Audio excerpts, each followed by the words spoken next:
Welcome to ஃப்ளர்ன் academy. இந்த வீடியோவில் நம்ம பார்க்க போகிறது எங்களோட வீட்டில் இருக்கிற கம்ப்யூட்டரை நம்மளே எப்படி க்ளீன் பண்ணி ஃபுல் சர்வீஸ் ஒன்று பண்ணுறதுன்னு. ரைட், வாங்க போகலாம் வீடியோக்கு.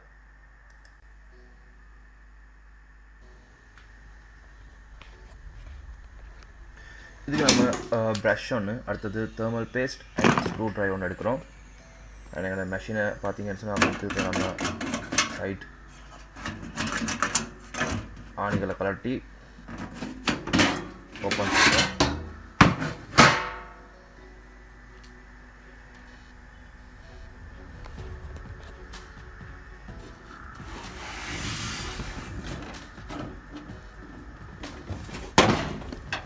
ரைட், உள்ளே பார்த்தீங்கன்னு சொன்னால் நிறைய டஸ்ட் இருக்குது. ரைட், எங்களோட ப்ரொசஸர்லலாம் நிறைய டஸ்ட் நிறைஞ்சிருக்கு. அதை நம்ம க்ளீன் பண்ணிக்கிறணும்.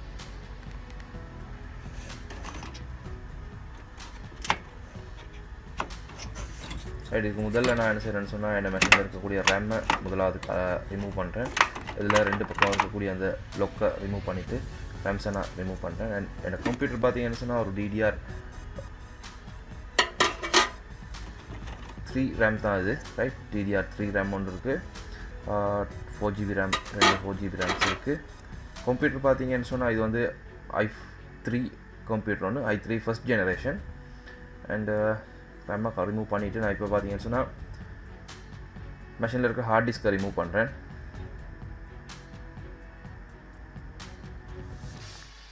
ஆணிகளை கழட்டிட்டு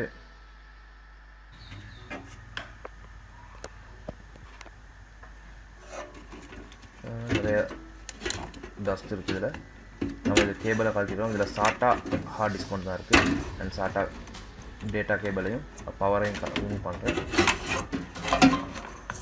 ஹார்டை மெதுவாக வெளியே எடுப்போம். அதை இப்போ நம்ம ஒரு சைடில் வைப்போம்.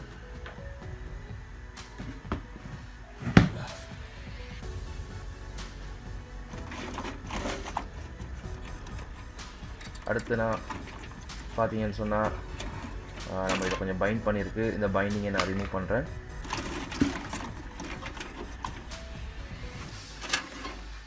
நம்மளோட மெயின் பவர் மதர்போர்டுக்கு வரக்கூடிய மெயின் பவர் கேபிள் இருக்குது.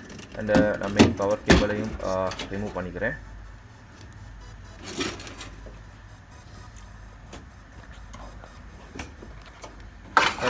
நம்ம வந்து எங்களோட மெஷினில் இருக்கக்கூடிய கேபிள்ஸ் எல்லாத்தையும் எல்லாத்தையும் நம்ம ரிமூவ் பண்ணணும்.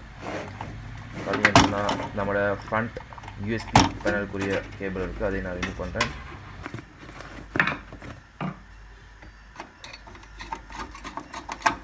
இதில் CPU நான் மெதுவாக முதல்ல ரிமூவ் பண்ணுறேன். அண்ட் பார்த்தீங்கன்னு சொன்னால் CPUவில் 4 ஆணி வந்த முதல்ல தான் இந்த CPU கூல் ஃபேன் இருக்குது. ரைட், நிறைய மெஷின்களில் ரைட் வித்தியாசமானது இருக்கலாம். அண்டு இதில் வந்து 4 ஸ்க்ரூ போட்டிருக்காங்க. இப்போ நான் அதை ரிமூவ் பண்ணிவிட்டு மெல்ல நம்ம CPU ஆணிகளை மெல்ல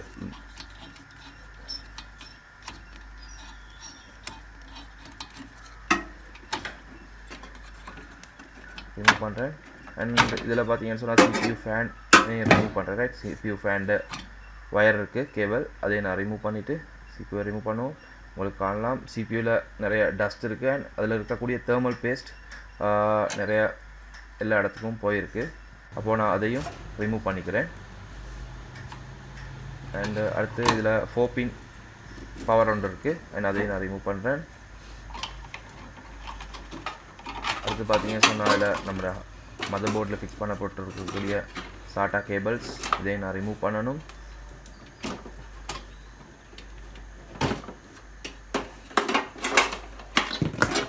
நேற்று எல்லாத்தையும் ஓரமாக்கி வச்சுக்குங்க. உங்களுக்கு பார்க்கலாம் மதர் போர்டை. ஏன்னா இந்த ப்ரஷ் எடுத்து நான் க்ளீன் பண்ணுறேன் மதர் போர்டை. எனக்கு இந்த மாதிரி வச்சு க்ளீன் பண்ணி ஃபிக்ஸ் பண்ணி நான் ட்ரை ஒன்று பண்ணேன். பட் இதில் டஸ்ட் அதிகமாக இருக்குது. அதனால் எனக்கு இந்த முறையில் க்ளீன் பண்ணுறது அவ்வளோ சக்ஸஸ் ஆகலை.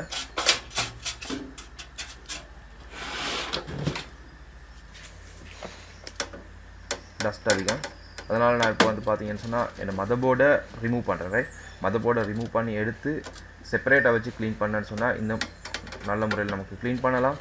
அதனால் நான் மதர் போர்டில் ஃபிக்ஸ் இருக்கக்கூடிய ஆணிகளை ரிமூவ் பண்ணுறேன். இதை ரிமூவ் பண்ணுற நேரம் கொஞ்சம் கவனமாக ரிமூவ் பண்ணுங்கள். அந்த ஸ்க்ரூ ட்ரைவ் போய் உங்கள் மதர் போர்டில் இருக்கக்கூடிய ஒரு ஐசியோ ஏதோ ஒரு டிரான்சிஸ்டர்லையோ படாமல் ரைட் ஆணிகளை கவனமாக ரிமூவ் பண்ணிக்கோங்க. அப்படி எதுவும் பட்டு ஐசியோன்னு ஏதாவது பிரேக் ஆகிச்சின்னு சொன்னால் அதை ஃபிக்ஸ் பண்ண முடியாது ரைட். அதை விட புதிய மதர் போர்டுன்னு வாங்குறது உங்களுக்கு இலகுவாக இருக்கும் ரைட். அதனால் கொஞ்சம் கவனமாக இந்த ப்ரொசஸை செய்கிற நேரத்தில் நீங்கள் கையாளணும். ஓகே, ஆணிகளை ரிமூவ் பண்ணிட்டோம். இப்போது நான் மதர் போர்டை மெல்ல வெளியே எடுக்கிறேன்.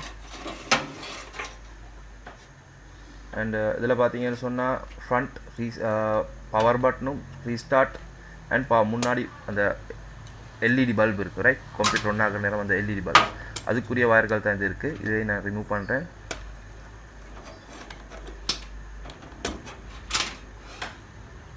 ரைட், அதில் மார்க் பண்ணியிருக்கும் என்ன மாதிரியான எது இந்த கேபிள் வரணும்னு. அப்படி யாருக்கும் பிரச்சனை இருக்குன்னு சொன்னால் அதை கழட்ட முன்னாடி ஒரு ஃபோட்டோ எடுத்துக்கோங்க. எடுத்துகிட்டு நீங்கள் அந்த வயரை கழட்டினீங்கன்னு சொன்னால் உங்களுக்கு ஃபிக்ஸ் பண்ணுற நேரம் அதே மாதிரி அந்த வயர்களை ஃபிக்ஸ் பண்ணலாம். இப்போ நான் வந்து பார்த்தீங்கன்னு சொன்னால் இந்த மதர் போர்டை க்ளீன் பண்ணிக்கிறேன். செப்பரேட்டாக எடுத்து க்ளீன் பண்ணுற நேரம் எங்களுக்கு நல்ல முறையில் க்ளீன் பண்ணலாம். அண்ட் நல்ல ஒரு ப்ரஷ் எடுத்துக்கோங்க ரைட். ஒரு புதிய ப்ரஷ் எடுத்துக்கோங்க. அடுத்தது மெல்ல நீங்கள் க்ளீன் பண்ணுங்கள். அண்டு நான் இது ஸ்பீட் ஃபார்வர்ட் பண்ணியிருக்கேன். ஃபாஸ்ட் ஃபார்வர்டில் போட்டிருக்கேன் வீடியோவை.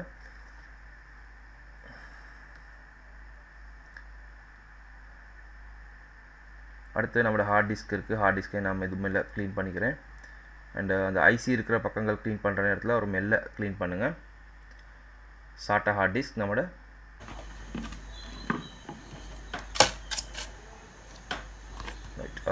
மதர் போர்டில் இருக்கக்கூடிய சிபியூவில் இந்த லொக்கை நம்ம ரிமூவ் பண்ணுவோம். Lower level right. இதில் மேலே அந்த பாயிண்ட் இதாகிட்டு நம்ம சிபியூ லொக்கை ஓப்பன் பண்ணுற இடத்துல நம்ம சிபியூ இருக்குது. Central processing unit. இதே நம்ம மெல்ல க்ளீன் பண்ணுவோம் ப்ரஷ்ஷால். இந்த பல்லு துளக்கிற ப்ரஷஸ் அந்த மாதிரி ஹார்டான ப்ரஷஸில் செய்யாதீங்க ரைட். இந்த மாதிரி ஒரு பென்சில் எடுங்க. ஒரு 250 ரூபா போல் தான் வரும் இந்த ப்ரஷ் ஒன்று. 200-250 ரூபா மாதிரி வரும்.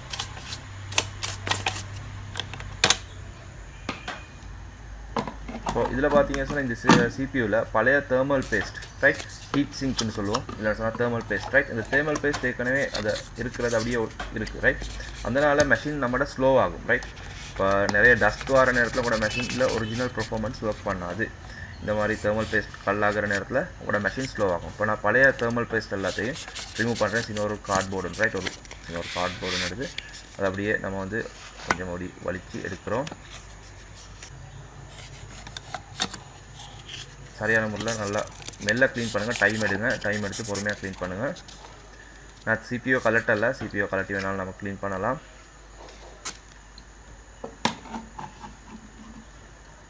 ஓகே, நம்ம க்ளீன் பண்ணிட்டோம் ரைட். எல்லா பேஸ்ட்டும் ரிமூவ் ஆகிடுச்சு.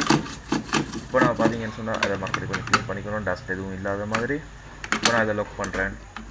அதில் பார்த்தீங்கன்னு சொன்னால் ஒவ்வொரு லொக்கில் கொஞ்சம் சின்ன சின்ன டிஃப்ரெண்ட் இருக்கும். இதில் ஒரு சின்ன ஒரு ஸ்க்ரூ ஒன்று இருக்குது. அந்த லொக்கை சரியான முறையில் செட் பண்ணிவிட்டு தான் இந்த லொக்கை நீங்கள் மேலே இருந்து அந்த பாரை ஃபிக்ஸ் பண்ணணும். இப்போது இப்படி ஃபிக்ஸ் பண்ணதுக்கு பிறகு ஒரு சிபியூ லொக் ஆகிரும். அடுத்து இந்த கேசிங் நான் வந்து இப்போ நீங்கள் என்ன பவர் சப்ளை கலட்டி ரிமூவ் பண்ணி க்ளீன் பண்ணலாம். நான் பவர் சப்ளை கலட்டலை. அண்ட் உங்களுக்கு இதை ஃபுல்லாக ஒரு வெளியே எடுத்துகிட்டு போயிட்டு 100% ஃபுல்லாக க்ளீன் பண்ணிக்கோங்க. நெக்ஸ்ட் நம்மளோட பார்த்தீங்கன்னு சொன்னால் இந்த சிபியூட ஃபேன் கூலிங் ஃபேனில் பார்த்தீங்கன்னு சொன்னால் 2 பார்ட்டாக இருக்கும். ஒன்று ஹீட் சிங்க் ஒன்று இருக்குது, அடுத்து மேலே கூலிங் ஃபேன் இருக்குது. இப்போது இது ரெண்டையும் நான் வந்து செப்பரேட் பண்ணிவிட்டு க்ளீன் பண்ணுறேன். சொன்னால் இதில் நிறைய டஸ்ட் இருக்குது. இதில் டஸ்ட் அதிகரிக்கிற நேரமும் உங்களோட சிபியூக்கு போகக்கூடிய அந்த கூலிங் குறையிற நேரத்தில் உங்களோட மெஷின் வந்து ஹீட் ஆகும் ரைட். அதனால் நம்ம இதையும் ரிமூவ் பண்ணி நல்ல முறையில் ஃபுல்லாகவே க்ளீன் பண்ணிக்கிறோம்.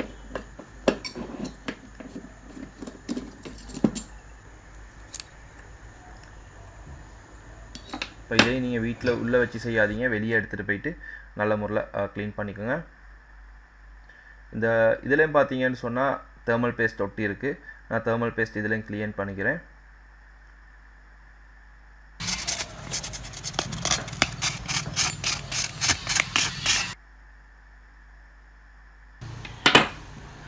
ஓகே, தேர்மல் பேஸ்ட்டை நான் ஃபுல்லாக க்ளீன் பண்ணிட்டேன். அண்ட் இப்போ பார்த்தீங்கன்னு சொன்னால் மறுபடியும் அது இருந்த மாதிரியே அந்த ஃபேனை வந்து நம்ம ஃபிக்ஸ் பண்ணணும். இந்த ஃபேனுக்கு நீங்கள் மறுபடியும் இருந்த மாதிரி ஃபிக்ஸ் பண்ணுற நேரத்தில் பார்த்தீங்கன்னு சொன்னால் ஃபேனில் இருக்கக்கூடிய அந்த சிறகுகள் ரைட் அவை ஹார்டாக பிடிக்காதீங்க. ஏன்னு சொன்னால் அது டேமேஜ் ஆகிடுச்சின்னு சொன்னால் ஃபேனில் இருக்கக்கூடிய அலைன்மெண்ட் வித்தியாசமாகிற நேரத்தில் அந்த ஃபேன் சுற்றுற நேரத்தில் சரியான முறையில் கூலிங் ஆகாது. அதனால் கொஞ்சம் கவனமாக பார்த்து செய்ய.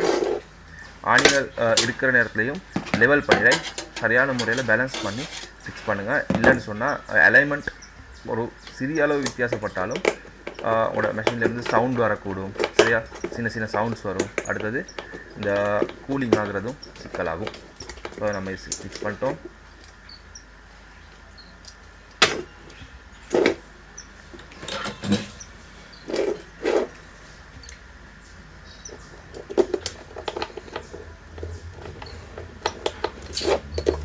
ஓகே, இப்போ பார்த்தீங்கன்னு சொன்னால் என்னோட மதர் போர்டை நான் மறுபடி என்னோட கேஸின் உள்ளுக்கு ஃபிக்ஸ் பண்ணுறேன். நம்ம அந்த எல்இடி கேபிள்ஸை ஃபிக்ஸ் பண்ணியிருக்கேன். ஃபிக்ஸ் பண்ணிவிட்டு தான் அதை அப்படியே போர்டில் இந்த முறையில் தான் உள்ளே வைக்கணும். சரி, அந்த பின்னாடி இருக்கக்கூடிய அந்த போர்ட்ஸ் எல்லாம் சரியான முறையில் அந்த கேஸினில் பின்னாடி இருக்கக்கூடிய அந்த ஹோல்ஸுக்கு சரியாக செட் ஆகிறதுக்கு மாதிரி வச்சுட்டு நீங்கள் மெல்ல அவரை செட் பண்ணணும்.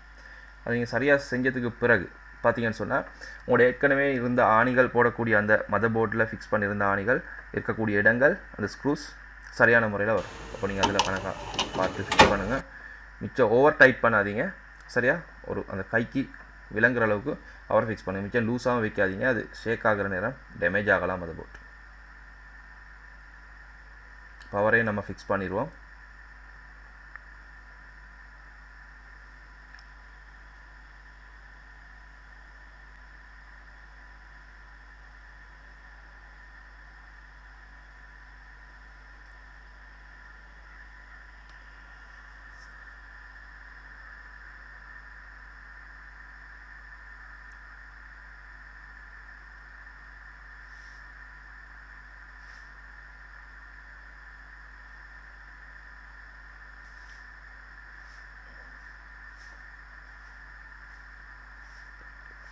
அந்தந்த இடத்துலேருந்து கழட்டக்கூடிய ஆணிகளை நீங்கள் செப்பரேட்டாக நீங்கள் வச்சிங்கன்னு சொன்னால் உங்களுக்கு கடைசியாக ஃபிக்ஸ் பண்ணதுக்கு பிறகு ஆணி மீயாது. ரைட், இல்லைன்னு சொன்னால் சிலவங்களுக்கு பார்த்தீங்கன்னு சொன்னால் கம்ப்யூட்டர் கழட்டி இருக்கிறதுக்கு பிறகு ஃபிக்ஸ் பண்ணதுக்கு பிறகு நிறைய ஆணிகள் மிஞ்சிருக்கும். ரைட், அதனால் ஒவ்வொரு பார்ட்லேருந்தும் நீங்கள் ரிமூவ் பண்ணக்கூடிய ஆணிகளை செப்பரேட்டாக வச்சுக்கோங்க. இப்போ நான் தேர்மல் பேஸ்ட் எடுக்கிறேன்.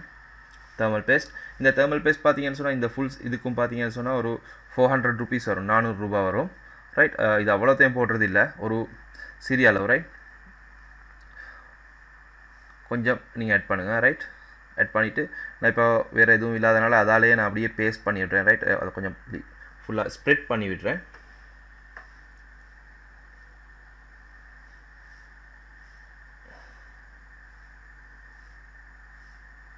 கொஞ்சம் தேவைப்படுது, ஒரு கொஞ்சம் போடுவோம்.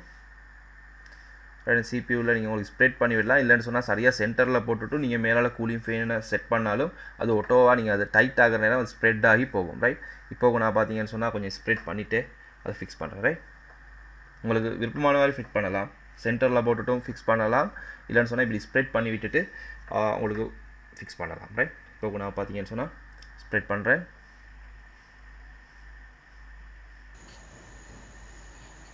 டைம் எடுத்து பொறுமையாக செய்யுங்க.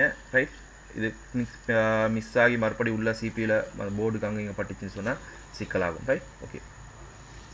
இப்போ நான் கூலிங் ஃபேன், ரைட், நம்மளோட கூலர் எடுத்துகிட்டு வந்து இதில் ஃபிக்ஸ் பண்ணணும். கொஞ்சம் அரேஞ்ச் பண்ணிக்கிறோம். அதை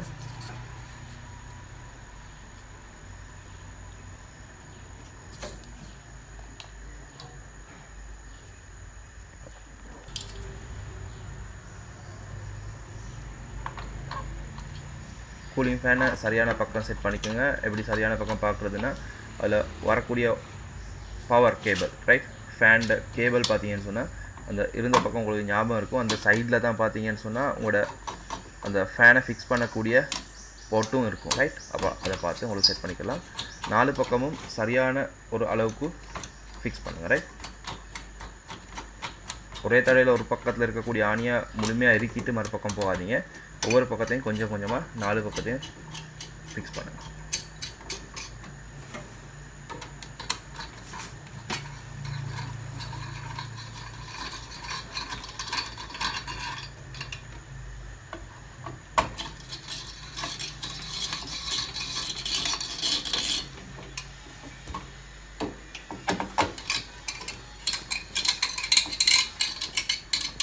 இது எனக்கு ஸ்பீட் ஃபார்வர்ட் பண்ணலாம், பட் உங்களுக்கு விளங்கணுன்றதுக்காக வேண்டி நான் அதை அப்படியே ஸ்லோவாக செய்து அப்படியே வச்சுருக்கேன். நல்ல முறையில் ஃபிக்ஸ் ஆகினதுக்கு பிறகு ரைட் லூஸாக வைக்கிறாதீங்க. ஏன்னு சொன்னால் லூஸாக இருந்துச்சுன்னு சொன்னால் ப்ளே ஆகிற நேரத்தில் அந்த மெஷின் ஆன் பண்ணுற நேரத்தில் இந்த ஃபேன் ரொட்டேட் ஆகிற நேரம் உங்களோட மெஷின் எதுவும் ப்ராப்ளம் ஆகலாம். அடுத்து நம்ம ஹார்ட் டிஸ்கையும் அப்படி ஃபிக்ஸ் பண்ணிடுவோம். ரைட் அதை உங்களுக்கு உள்ளே போட்டு பார்த்தீங்கன்னு சொன்னால் அதில் இருக்குது ஒரு அந்த ஹோல் செட் ஆகும் சரியான இடத்துல. அதில் நீங்கள் உங்களோட அந்த ஆணியை 2 ஆணி நம்ம கழட்டின அந்த இடத்துல அதை நீங்கள் போட்டு ஃபிக்ஸ் பண்ணிக்கலாம்.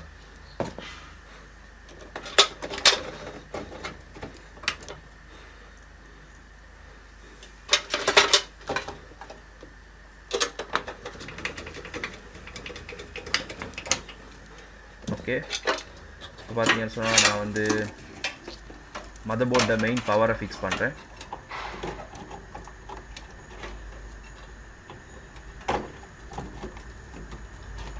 அடுத்து நம்மளோட ஃப்ரண்ட் யூஎஸ்பி பேனல்ஸ் ரைட் அதை நீங்கள் பார்த்து ஃபிக்ஸ் பண்ணலாம். மதர் போர்டில் எழுதி இருக்கும் ஃப்ரண்ட் யூஎஸ்பின்னு ரைட்.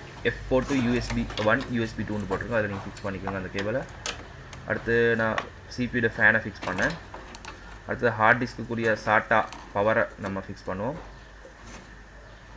அதில் ஒரு சின்னொரு எல் மாதிரி மார்க் ஒன்று இருக்கும், அந்த எல் மார்க்கை நீங்கள் பார்த்து உங்களுக்கு ஃபிக்ஸ் பண்ணலாம். அந்த மாதிரி அடுத்தது சாட்டாட டேட்டா பவரை நீங்கள் ஃபிக்ஸ் பண்ணணும்.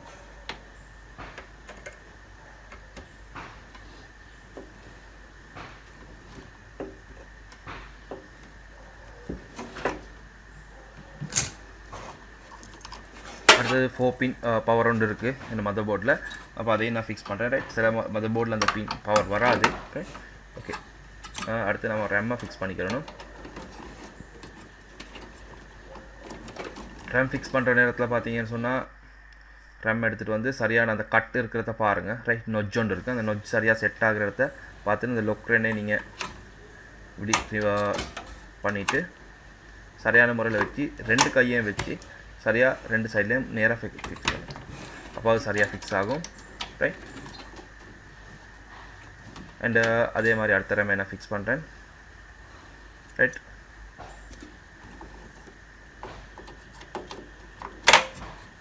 வச்சுட்டு நீங்கள் அந்த மாதிரி அவங்களை ஃபிக்ஸ் பண்ணலாம். ஒரு கையால் கூட 2 விரலையும் சரியான முறையில் வச்சும் ஃபிக்ஸ் பண்ணலாம். சரி, இந்த மாதிரி ஃபிக்ஸ் பண்ணிட்டோம் ரைட். Okay right. அடுத்து நம்ம பார்த்தீங்கன்னு சொன்னால் நான் சிடி ரோமில் இருக்க கேபிள் எடுத்துகிட்டு வந்து அப்படியே ஹார்ட் டிஸ்க் அடிச்சிருக்கேன். அது மதர் போர்டுக்கு வர வேண்டிய கேபிள் ரைட். அது அந்த இடத்துல நம்ம ஃபிக்ஸ் பண்ணுவோம். ஹார்ட் டிஸ்க் கேபிள் வந்து நான் செப்பரேட்டாக கழட்டி ரிமூவ் பண்ணி வச்சுருந்தேன் ரைட். அதை அந்த இடத்துல ஃபிக்ஸ் பண்ணிடுவோம். சரி,